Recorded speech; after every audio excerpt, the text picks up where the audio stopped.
A young nurse risked her life by taking a bullet for a stranger. 24 hours later, her life would never remain the same.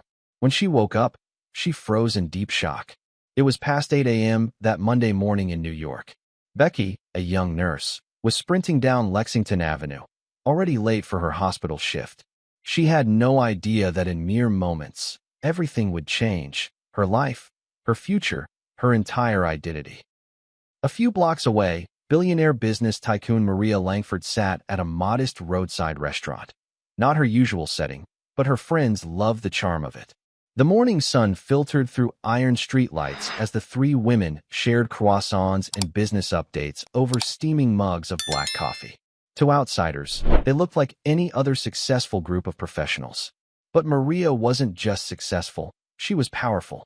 And that power had earned her enemies. She was one signature away from closing a deal that would shake the global mineral market.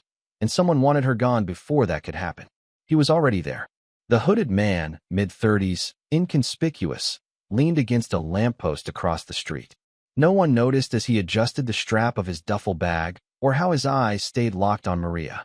He waited until the waiter stepped away, until the laughter at the table swelled, until her back was slightly turned. He reached inside his jacket, and from the corner of the block, Becky saw it. She had just turned onto 3rd Avenue, panting, nearly colliding with a cyclist, when her eyes caught something off. Her gaze darted to the man across the street. His body language screamed one thing: intent. Then she saw the glint of the gun. Her breath caught. There was no time to think. She dropped her bag. In one desperate, instinctual sprint, Becky bolted toward the cafe. The shooter stepped into the street, both hands on the weapon now. The crowd was too focused on morning routines to react. Cars zoomed by, horns blaring, but Becky didn't stop. Maria raised her head. She saw the gun. She froze. And then, Becky leapt between them. The gunshot cracked like thunder. Maria's table flipped. Dishes shattered. One of her friends screamed as the bullet slammed into Becky's shoulder. The impact knocked her back, her body colliding hard with the edge of the table before hitting the pavement. She didn't cry out. She didn't have time to process the pain. Her vision blurred instantly, blood rushing from the wound as gasps rippled through the bystanders. The gunman turned to flee, but this was New York. A delivery driver on a bike and 2 construction workers nearby saw it all. One tackled him to the ground. The other kicked the weapon away as people screamed and took cover. Maria scrambled to Becky's side. She didn't know who the woman was, only that she had just saved her life. "Stay with me," Maria said, pressing her scarf to the wound. "Don't you dare close your eyes." Becky's lips parted, barely able to whisper. "Are you okay?" "Don't talk," Maria snapped, voice shaking. "Help is coming. Just hold on." Becky's eyes fluttered, and her body trembled as the blood soaked through Maria's hands. An ambulance arrived within 5 minutes, though it felt like hours. Paramedics swarmed the scene, lifting Becky carefully onto a stretcher. One of them asked, "What's her name?" Maria hesitated. I don't know." But as the ambulance doors closed, Maria climbed in after her, ignoring her own shaken security detail and frantic friends. The doors slammed shut. The siren screamed. Inside the ambulance, Becky faded in and out of consciousness.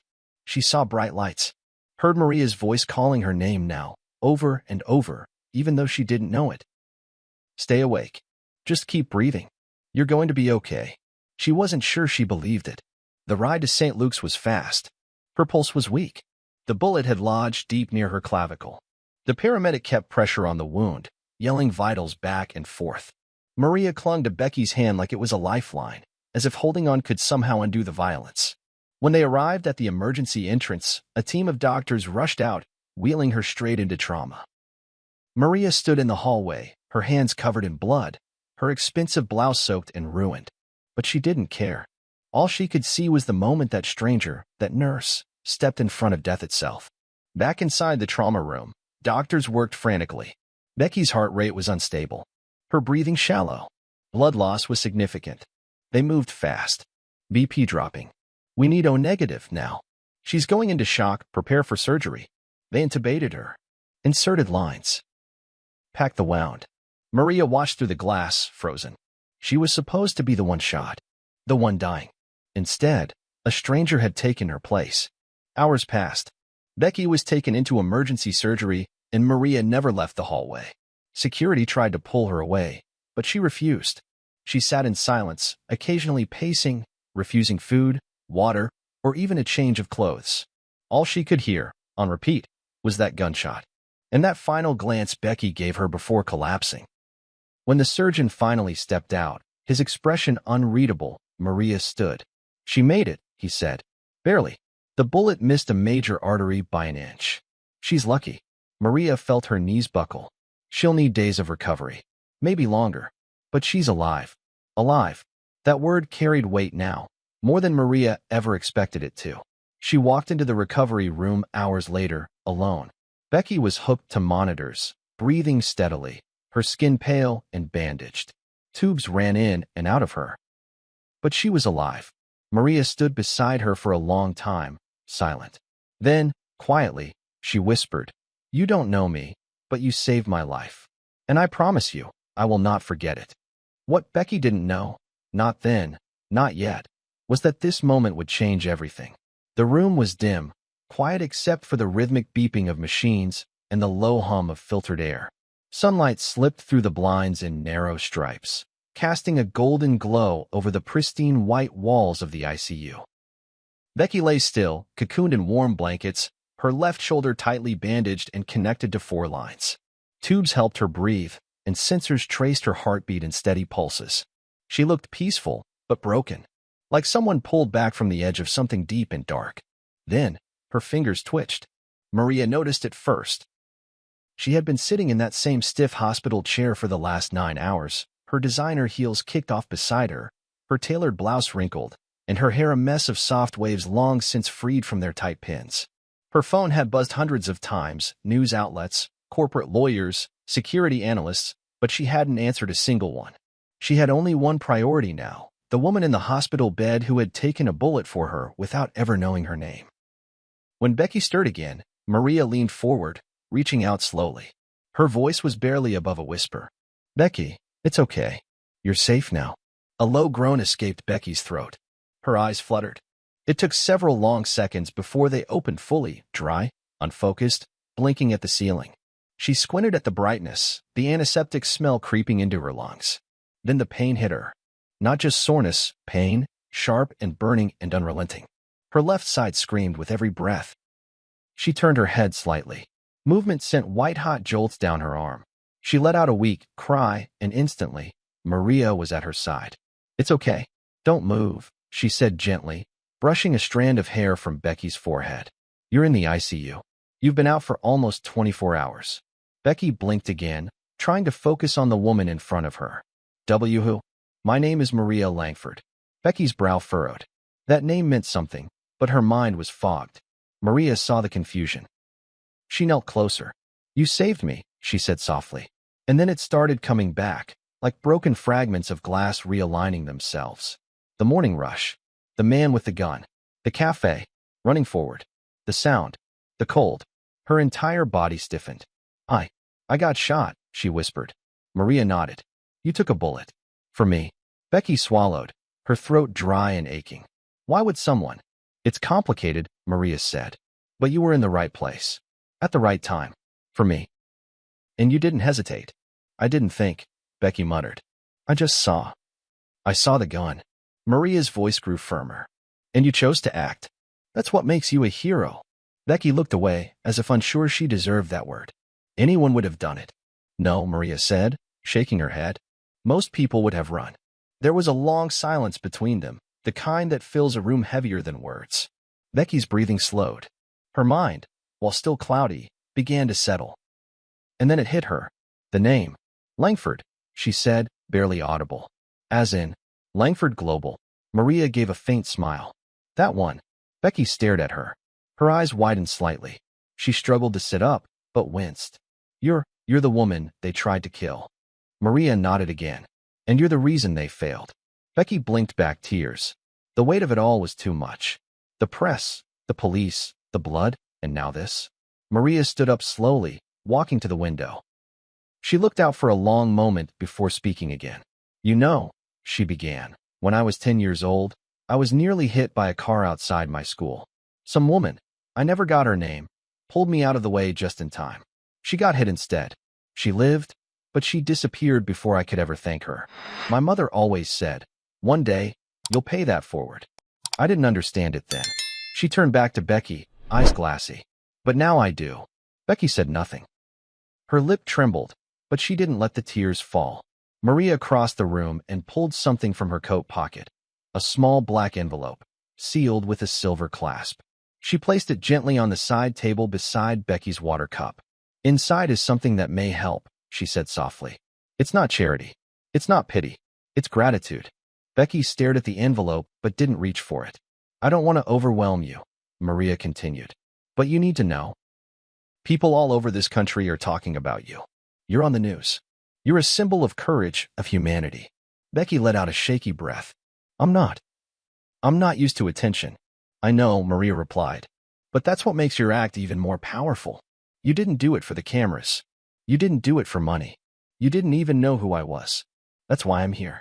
Because someone like you deserves to be seen. And to never struggle again." Becky opened her mouth but closed it again. Emotion swelled inside her chest, tangled and raw. Fear, gratitude, disbelief, pain. It was too much at once. Maria stepped back and gave her space. "I'll come back later," she said. "You need rest. But before I go, there's one more thing." She reached into her purse and took out a folded piece of paper. "It's a letter from someone you don't know, one of my investors. He saw the security footage. He said you reminded him of his late wife, a nurse.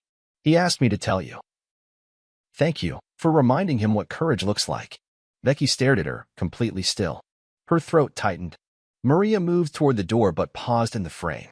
"You changed my life in 1 second," she said softly. "Now let me change yours." And with that, she stepped out. Becky lay there for a while, motionless. Then slowly, her eyes drifted to the black envelope. She didn't open it. Not yet. But for the first time in years, she didn't feel like a background character in someone else's story. She felt seen. And the next chapter of her life had just begun. 3 days had passed since the shooting, and Becky was still adjusting to the surreal new rhythm of her life. Her shoulder ached with every breath. The nurses were kind, respectful, but now oddly starstruck. Reporters waited outside the hospital like hawks circling, though she hadn't said a word publicly. Her name was now a headline, her act of courage dissected on talk shows, tweeted by celebrities, and even praised by a senator on live TV. But inside her room, silence reigned. She hadn't opened the envelope Maria left behind. It sat untouched on her bedside table, black and mysterious, with a silver clasp that gleamed every time sunlight filtered in. She wasn't ready. Not for what came next. That morning, her door opened quietly. She looked up, expecting another nurse. Instead, Maria Langford stepped inside, polished as always, but today dressed in soft gray cashmere and quiet grace. Behind her were 2 men, one in a tailored navy suit holding a leather portfolio, and the other with a briefcase and a subtle earpiece. Becky's eyes widened. "Maria, you're back." "I told you I would be," Maria smiled. She nodded to the men. "I hope it's okay. I brought some people. I thought today, we'd begin." "Begin what?" Becky asked cautiously, her heart quickening. Maria crossed the room and sat beside her. The banker stepped forward and quietly placed the briefcase on the bed tray. "I know this is a lot, Becky, but I want you to listen first and speak second." Becky blinked, overwhelmed already. Maria opened the briefcase. Inside was a single document, the title deed to a penthouse apartment at 432 Park Avenue. And beneath that, a printed bank transfer confirmation bearing Becky's full name. The number at the bottom read, $20 million. Becky froze. She stared at it, then at Maria. What is this?" "It's yours," Maria said, calm but firm. "The money has already been wired. It's secure. Legal. No strings." Becky shook her head slowly, her breath catching. "I can't. This isn't. I don't deserve this." "You stepped into a bullet," Maria replied. "You didn't know who I was. You had no reason to act. But you did. You changed everything. This isn't charity, Becky. It's a thank you. It's freedom. You deserve a life free of worry." Tears stung Becky's eyes, but she kept them in. "You don't have to do this." "I know I don't," Maria said, "but I want to." The private banker added quietly, "The deed has been signed. It's a 2-bedroom, fully furnished penthouse overlooking Central Park. Move-in ready. Staff included. We've handled the legal transfer. Becky sat motionless, trembling.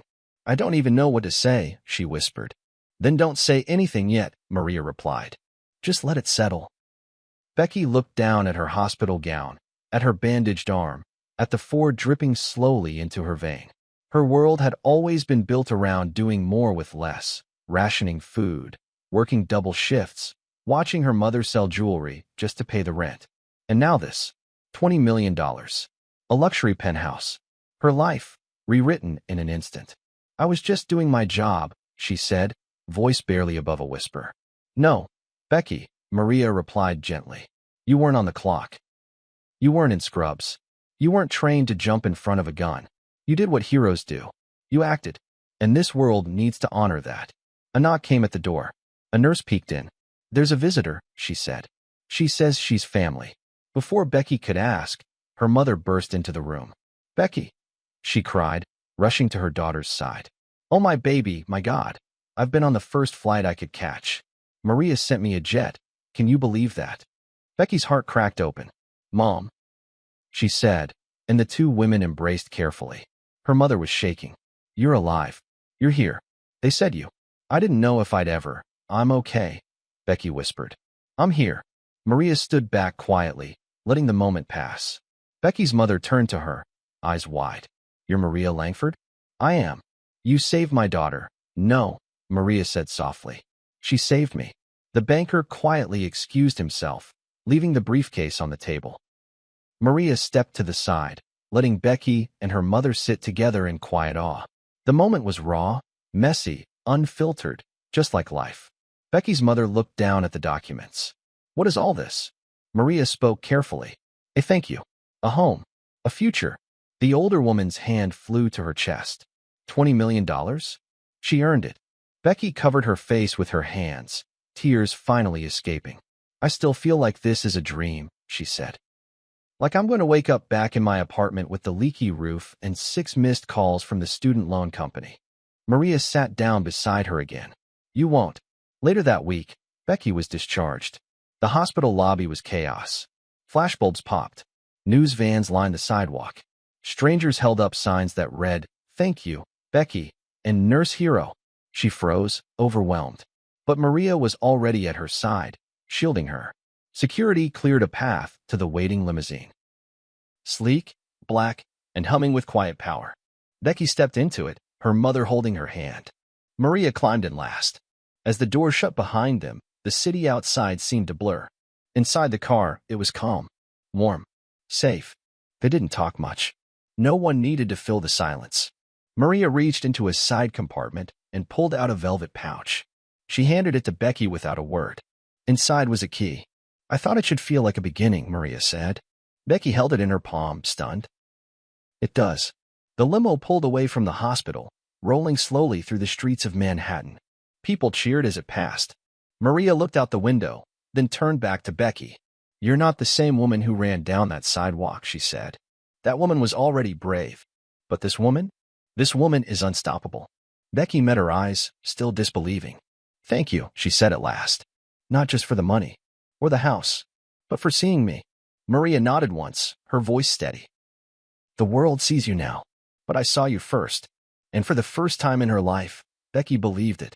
The nurse who once struggled to pay rent, who lived off vending machine dinners and night shifts, who put others before herself every single day, that nurse had become something else. Not because of the headlines or the cameras, but because one act of courage had opened a door. And this was only the beginning.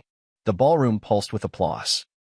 Becky stood still on the center stage of the Global Healthcare Summit, light pouring down on her like sunrise. Her breath was slow, but steady. Her hands no longer trembled when holding a microphone. The world no longer frightened her. Hundreds of the world's top doctors, humanitarians, and healthcare pioneers had gathered in the Shining Glass Hotel in Geneva, but they weren't there to celebrate research or innovation. They had come for her, the nurse who had taken a bullet for a stranger, and the woman who turned that moment into a mission. Behind Becky, the large screen faded into the conference logo, restoring humanity in healthcare. And below it, in bold gold letters, Keynote, Becky Heart. She looked out at the rows of faces. Media teams, philanthropists, politicians, and over 150 nurses flown in from across the globe, all waiting for her to speak. She spotted Maria Langford seated in the third row, calm and composed, wearing a simple black dress. Her hands folded neatly in her lap. She hadn't taken her eyes off Becky since she stepped on stage. Becky adjusted the mic and began. I never expected to be standing here. Not in front of you. Not anywhere, really. A soft ripple of laughter passed through the room. I spent most of my career invisible, she said. Just one nurse in a sea of thousands, exhausted, underpaid, overworked. I used to dream of silence, not cameras. She paused and smiled faintly. But sometimes life doesn't wait for permission. It forces you into the light, not to reward you, but to test you. And sometimes it gives you a second chance. She inhaled again, steady now. I didn't run toward danger that morning because I wanted recognition. I didn't know who the woman was. I didn't see headlines. I didn't think of awards or money. I saw someone in danger, and I moved. Silence. Heavy, reverent silence. And for reasons I still don't fully understand, I lived. The screen behind her shifted. A new image appeared, one from a few weeks prior. It showed Becky standing in front of a brand new shelter in Queens, cutting a ribbon beside a small group of displaced healthcare workers. The sign above read, Heart Haven, for healers in crisis. Becky turned toward the screen, then back to the crowd. When Maria Langford gifted me $20 million, I thought it was a mistake. A test. I told myself I didn't deserve it. I told her I was just doing what anyone would have done. She looked toward Maria, but she saw what I didn't. That the world doesn't change from the top down, it changes from the front line. The screen changed again. Photos rolled by of the many ways Becky had used her fortune, images that had gone viral but meant something deeper to her. A shot of a nurse from St. Luke's crying as she received a debt forgiveness letter. A hospital wing being renovated with new ICU beds labeled the Heart Winners Trauma Unit. A clip of Becky holding a clipboard in a mobile clinic for nurses experiencing burnout, with nutritionists, mental health counselors, and paid rest leave support. Her voiceover narration resumed. The first time I held that check in my hand, I thought about groceries. Then I thought about bills. And then I thought about all the people I knew who wouldn't have the same miracle. Becky stepped away from the podium, slowly walking across the stage, letting the images play behind her. I paid off nearly $2 million in medical debt across St. Luke's. Nurses, cleaners, receptionists, anyone who ever took the night shift and went home to a final notice. The screen changed again, now a short video of one nurse clutching a cleared student loan letter, sobbing into her hands. I funded a wing in the same hospital that once forgot my birthday 3 years in a row, Becky said, smiling. Not because I wanted to be remembered, but because I didn't want another patient to die in a hallway waiting for space. A new photo showed a brightly lit dormitory for travel nurses who'd lost their homes to fire and eviction. Fresh linens, meals, free transport to and from clinics. We built 3 shelters this year, she said. 3 sanctuaries for people who never asked for help, but desperately need it. And next year, we're building 7 more. The room erupted into applause again, but Becky didn't pause for long. This is just the beginning. Because we're not done. The Becky Heart Initiative, which goes live today, is more than a charity. It's a promise. She turned back to the screen. It faded into the foundation's logo, a simple white feather over a nurse's cap. A promise that we will train, protect, and elevate every frontline worker who gives so much and receives so little. From the inner cities of New York to rural hospitals in Africa, we will be there. Applause swelled again, but Maria remained still. Watching, remembering. Becky returned to the center. I came from nothing. My mother cleaned homes. I worked night shifts while taking care of her until she passed. I've cried in janitor closets. I've gone days without proper food. And I've had moments where I thought the world would never notice someone like me. Her voice cracked slightly. She didn't hide it. But on one morning, the world did. She looked straight into the camera. And now, I want to spend the rest of my life making sure it notices people like you. A standing ovation erupted. Thunderous, long, and unified. Becky stepped back from the mic and took a breath that reached down into her soul. This was her moment. But it wasn't the end. It was the full circle. Backstage, she didn't wait for the press. She slipped out the side exit into a quiet hallway where her security and personal assistant waited, but she waved them off. She didn't want anyone right now, except air. 30 minutes later, Becky stood on the private balcony of her penthouse. The city of Geneva sprawled beneath her, twinkling in the dusky evening light. The Alps shimmered in the distance, capped in snow, watching silently as the world changed below. She leaned on the rail, breathing in the stillness. Behind her, she heard the sliding glass door open. Maria walked out, holding 2 warm mugs of chamomile tea. "Thought you might need something real," she said softly. Becky accepted it, their fingers brushing. "Thank you. For everything." Maria didn't say much. She simply looked out over the skyline. After a long pause, Becky said, "Do you ever think about that day? The cafe. The gunshot." "Every morning," Maria said. "Sometimes I still hear it." "Me too." They stood in silence. Maria turned to her. "You've done more with your second chance than most people do with their first." Becky smiled. "I had a good teacher." Maria raised an eyebrow. "You taught me, Becky. I had power, but you showed me purpose." The lights below sparkled like stars. Becky looked down at her tea. "Do you think they'll remember me in 10 years? Maria didn't hesitate. "They'll be working in your hospitals, living in your shelters, quoting your speech." Becky laughed, tears rising again. Then she whispered, more to herself than to Maria, "One act of bravery, one bullet, one choice, turned a nurse into a legend." Sometimes, the lives we save end up saving ours in return. She looked at the horizon one last time, not as a nurse, not as a victim, but as someone who took her pain and turned it into something that would never stop giving. And with that, Becky Heart closed her eyes, wrapped in wind and quiet victory. If this story moved you, don't forget to like, share, and subscribe to the channel for more powerful stories like this one. We'd love to hear your thoughts. What did you feel about Becky's journey? About Maria's decision to change her life? And how everything came full circle in the end? Drop your reactions in the comments below. Rate the story on a scale of 1 to 10 and tell us where you're watching from. Your voice helps us bring more stories that matter to the world. Thank you for watching.